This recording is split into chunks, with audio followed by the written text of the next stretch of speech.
Hi guys, welcome back to my channel. If you're new here, my name is Joy and I make videos about life in the US and yeah, all that. I really want to say thank you and shout out to everyone who has been watching my videos, liking and subscribing when I took a break. I don't take that for granted and I truly appreciate you guys.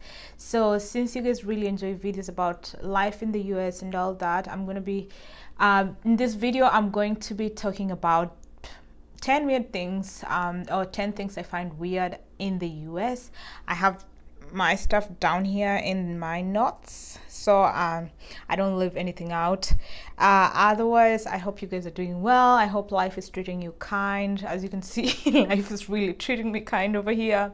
You know, I've just been drowning in McDonald's and all that, and here I am.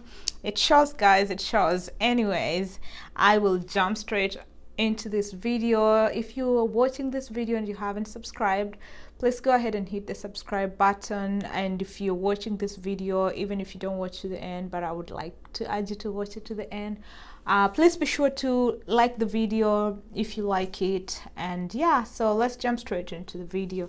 The first thing I really find weird about this country, you guys, is it's how diverse it is. You know, coming from Kenya, you think Kenya is so diverse with all the tribes and all the, you know, the tribes, the culture and everything. And then you come to the US, you know, and you realize, oh my God, America is so diverse. And I'm not just talking about people.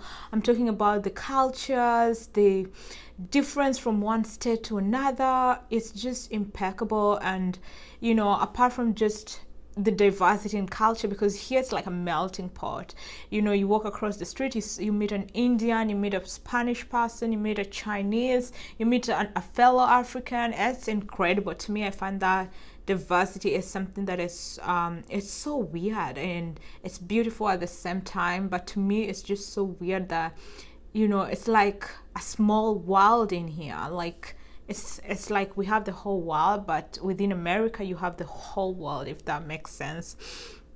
The other thing that I find weird is the amount of eating out. You guys, I'm not even kidding.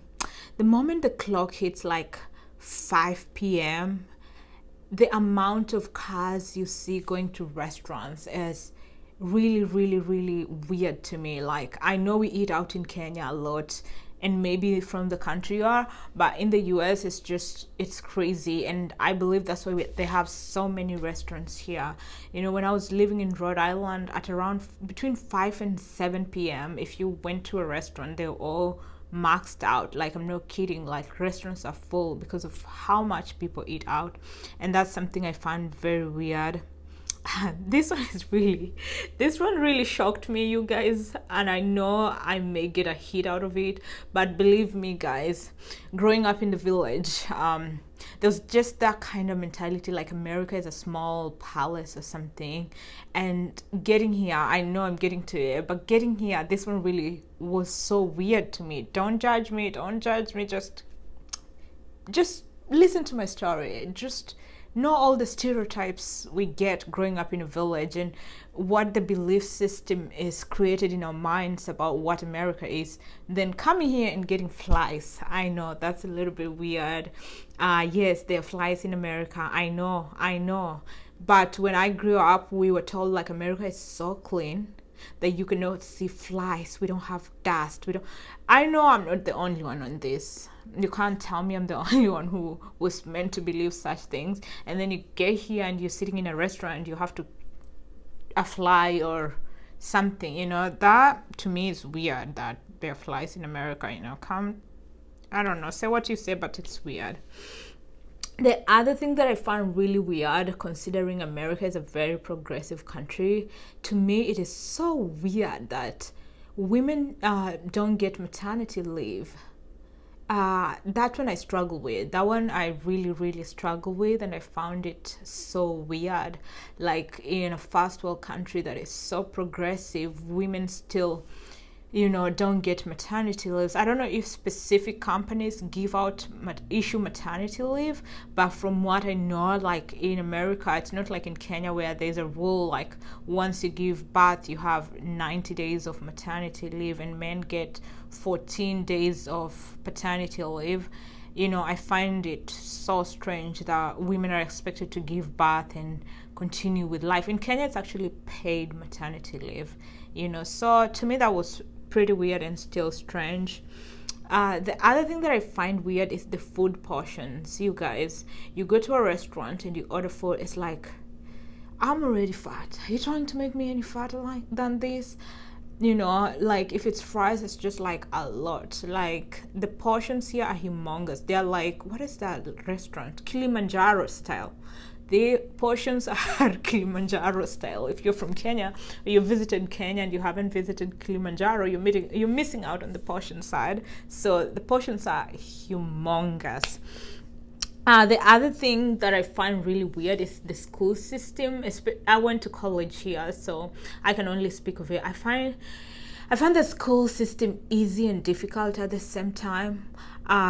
It is easy in the sense that in Kenya, I don't know if this has changed in college, but 70%, which is the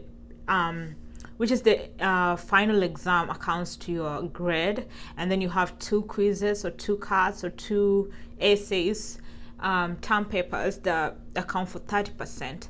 But here your grades are really broken down. Like attendance, you get a score, for participation, you get a score for maybe the quizzes. They're divided into like several, like, you know. So I find that easy, because if you really just attend a class and get a grade, you know, participate, get your grade, you know, that really reduces the hardship of performance. I don't know if in sciences it's the same, but I was in social sciences, so I found it really easy. I think sometimes I thought it was too easy that I really relaxed, you guys. But I think compared to the Kenyan school system, it's really easy. But on the flip side, if you play around and you mess up on your attendance, you know, you can't make up attendance, you can't make up participation so easily. Or if you're introverted, or you're not somebody who's very, you're not very participatory, is that a word? English sometimes. Like if you're not a person who likes to participate in class, you may find yourself losing on grades. Excuse me, guys, if you hear the sound in the background. We live next to a railroad, so that could be the train. The next thing that I find really weird is how everyone drives here. Like in America, people drive. Like you're going to the mall, drive. Like literally, you're going across the street to visit a neighbor, drive. I find that so weird. I think in New York, when I was visiting New York, people used to walk a lot, but still there's the subway and all that, and taxis and all. But it's really weird to me how people literally people drive everywhere. Like it's hard. Like if you live in a small town or even a semi-town, which is not so busy, like I live near a big town called Toledo, you still find out that nobody is walking. Literally nobody is walking, and to me that's very surprising. Like even during summer, I understand during winter, but you know, I wish that people would walk more here. I'm not saying walk, because that's another weird thing, the language. Yeah, so let me lead into the next thing. The next thing I find weird is how Americans do speak English, but they find it so hard to derive meaning from context. I don't know if because Kenya, we are multilingual, or other countries that are multilingual, you're kind of trying to derive meaning from context in English language. But here, for instance, just the way I said, you can say, I am walking to the mall, and somebody can't differentiate the way you phrased it. I am walking to the mall. How can I be walking to the mall? Like, you know, walk and walk. Walk like I'm doing a chore, and walk like I'm walking. So I find it so weird that people will just keep saying, pardon, or do you mean walk? Because we don't have, Kenyans, we don't have the rhotic R, so it's really hard to pronounce walk. I can't even say it, walk. So, but you can still derive meaning from context, you know, like, to me, I think it's a weird thing that literally once you have a little bit of a different accent, people forget that you can also derive meaning from context, especially words that kind of sound the same, just derive meaning from context. But it's weird that Americans literally won't do it. They will just ask you if you mean this or that. The other thing I find really weird is how expensive, and I mean very expensive, healthcare is. Like earlier this year, I had a healthcare, and I went to the hospital, and my bill came to like it was around $6,800, and I have insurance, you guys. I had insurance at the time, so you can imagine maybe insurance paid like $10,000. So my total bill that I'm left with after insurance, which is like a copay, is like $6,000. I'm still paying for it. It's ridiculous that you pay almost $500 in insurance a month, but on top of that, if you go to the hospital, your bill comes to like 16,000 or 10,000. You still have a copay. The good thing on the other side is they don't really push you to pay. Like, you just pay what you can afford. Like, you can decide to pay $100 for the next whatever years until you finish it. But I really think for such a progressive country, I think also healthcare should be a priority. What if people who can't afford to buy insurance, that I know there are other avenues, but I'm just thinking, even if you have other avenues like government health insurance and all that, really, like, the copay is still too much. I know in Kenya the healthcare is also very expensive, and it's even worse because here the good thing is they will treat you, then charge you and deal with you later. It's not that they're going to refuse you treatment. In Kenya it's worse in the sense that you have to put down a deposit before they even see your patient. So imagine if your family or friend has maybe 20 minutes to leave, you waste so much time trying to find the deposit, and the person probably ends up dying, which is really sad.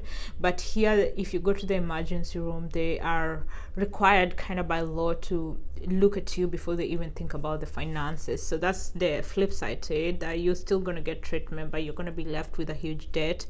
I also know that there are instances where health insurance companies will refuse to approve a treatment, and if they refuse to approve a treatment, if it's not urgent, then the hospital is not going to give you treatment if you can't afford to pay out of pocket, which is bonkers to me. The whole thing is crazy, but it's life. Okay, so the other thing I find weird, sorry, my phone here keeps locking and I have to keep unlocking it, is things are also very expensive. Like, things are very expensive, and that's why there's always you can pay in installments or credit, which is something I like and I also don't like. Here you can find somebody driving a Range Rover, but they didn't put down the whole entire amount of money. So anyone can easily drive a Range Rover or Porsche, any fancy car, but you don't need to put down the money for it. Unlike in Kenya, I don't know if nowadays, I think the government, people working in government are issued with like loans that they can buy cars and stuff, but you have to if you're just a common mwananchi, you have to put down money. Here, the good thing, even if things are expensive, even if you're buying a TV that's $600, you can still pay in installments, in credit, and that really, really, really helps. Okay, the last thing that I find extremely weird, and I know, again, coming from Kenya, these are the last two things.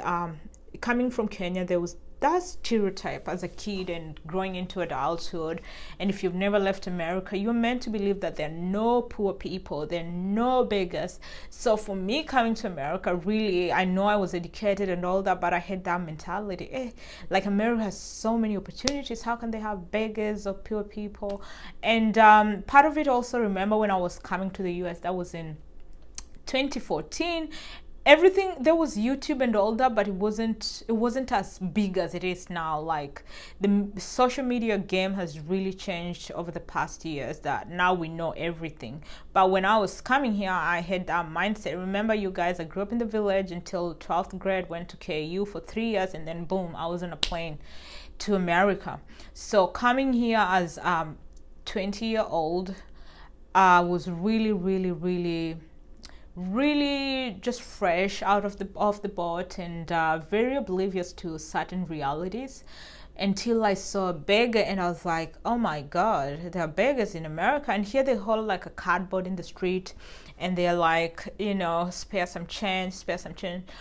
Honestly, guys, this is not even a joke or me trying to be ridiculous. I never expected it. I didn't. No, I didn't expect it. I didn't expect it, but I was shocked, and then I came to realize there are also like really poor people here, and part of it has to do a lot with the system. And just also remember, just like it is hard for people like us who grew up in middle class or lower families, and our parents grew up in a lower, you know, family, for us to scale up and become rich, it's the same thing here.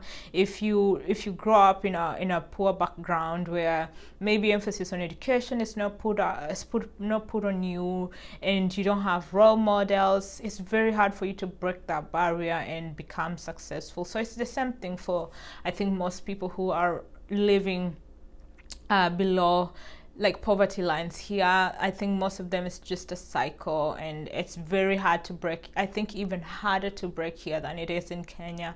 Yeah, so those are the things I find weird about America. If you know anything, or you're living in America, share in the comments below what you think is weird or you find weird about America. If you have any questions, if you're from other countries and you want to know something or a stereotype that you are told or you shared with, please comment below, and I will be able to demystify those stereotypes for you guys and maybe answer some of your questions. Until my next video, I will see you then. Please remember to subscribe, and thank you so much. Until next time, always have faith. Bye bye.